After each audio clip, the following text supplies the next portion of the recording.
निबंध के मुख्य 3 अंग होते हैं। 1 भूमिका, 2 विस्तार, 3 उपसंहार। भूमिका में विषय का परिचय दिया जाता है। भूमिका संक्षिप्त, आकर्षक और संगठित होनी चाहिए। विस्तार यह निबंध का प्रमुख भाग है। इस भाग में विभिन्न पक्षों का अलग अलग अनुच्छेदों में वर्णन किया जाता है, लेकिन प्रत्येक अनुच्छेद पहले अनुच्छेद से संबंधित होना चाहिए। उपसंहार निबंध का अंतिम अंग उपसंहार संक्षिप्त और सारगर्भित होना चाहिए। तो आज का निबंध है बाल श्रम। भूमिका अपने देश के समक्ष बाल श्रम की समस्या एक चुनौती बनी जा रही है। सरकार ने इस समस्या से निपटने के लिए कई कदम भी उठाए हैं।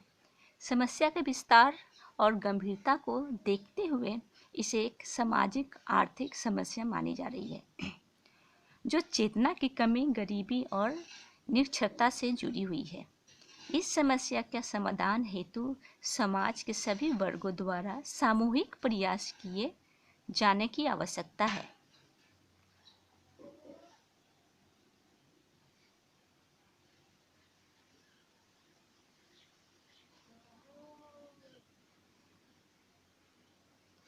विस्तार इस समस्या का जन्म प्राय पारिवारिक निर्धनता से होता है। हमारे देश में आज करोड़ों की संख्या में ऐसे लोग हैं जो गरीबी की रेखा के नीचे रहकर अपना जीवन यापन कर रहे हैं।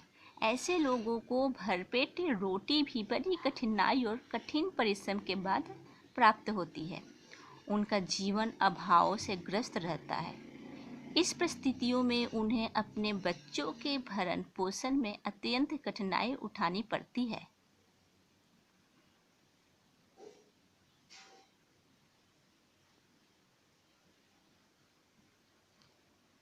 जब परिस्थितियां अत्यधिक प्रतिकूल हो जाती है तो उन्हें विवश होकर अपने बच्चों को काम धंधे अर्थात किसी रोजगार में लगाना पड़ता है। इस प्रकार ये बच्चे असमय ही एक श्रमिक जीवन बिताने लगते हैं, जिससे इनका विकास अवरुद्ध हो जाता है। निम्नलिखित पंक्तियों से बाल श्रमिकों की समस्या की झलक मिलती है।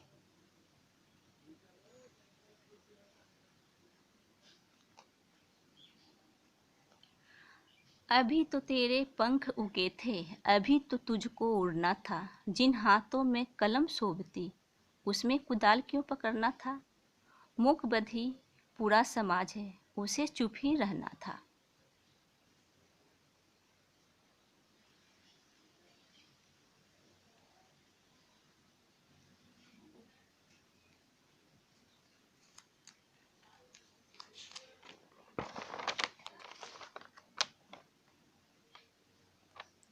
देश में लगभग 6 करोड़ से भी अधिक बाल श्रम है, जिसमें लगभग 2 करोड़ से भी अधिक लड़कियां हैं।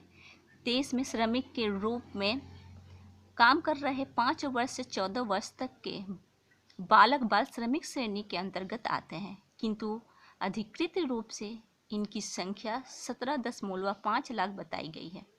कुल बाल श्रमिकों का 30% खेतीहर मजदूर तथा 30.35% कल कारखानों में कार्यरत है।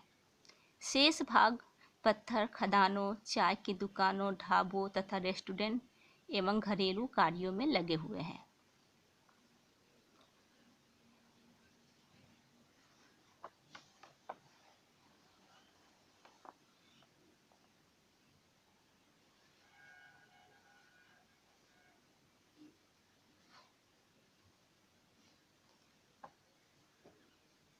देश में बढ़ती बाल श्रमिकों की संख्या के देश के लिए चिंता का एक मुख्य विषय बनी हुई है। यदि समय रहते इसको नियंत्रण में नहीं लिया गया तो इसके परिणाम घातक हो सकते हैं। हमारी सरकार ने बाल श्रम को अपराध घोषित कर दिया है, परंतु समस्या की जड़ तक पहुँचे बिना इसको समाप्त नहीं किया जाता है। अतः यह आवश्यक है कि सर्वप्रथम हम इसके मूल कारणों को समझें और फिर उन्हें दूर करने को प्रयास करें। बाल श्रम की समस्या का मूल कारण है निर्धनता और अशिक्षा। जब तक देश में भूखमरी रहेगी तथा देश का प्रत्येक नागरिक शिक्षित नहीं होता, तब तक यह समस्या बनी रहेगी।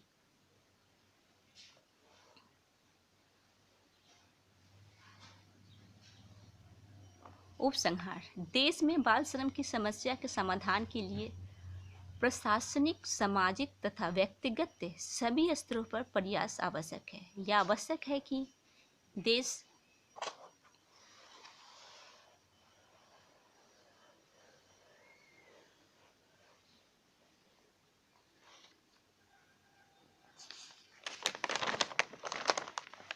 देश में कुछ विशिष्ट योजनाएं बनाई जाए तथा उन्हें कार्यान्वित किया जाए, जिससे लोग आर्थिक रूप से मजबूत हो सके और उन्हें बच्चों को श्रम की ओर विवश ना करना पड़े। प्रशासनिक स्तर पर सख्त से सख्त निर्देशों की आवश्यकता है, जिससे बाल श्रम को रोका जा सके। व्यक्तिगत स्तर पर बाल श्रम की समस्या का निदान हमारा नैतिक दायित्व है। इसके प्रति हमें जागरूक होना चाहिए तथा इसके विरोध में सदैव आगे रहना चाहिए।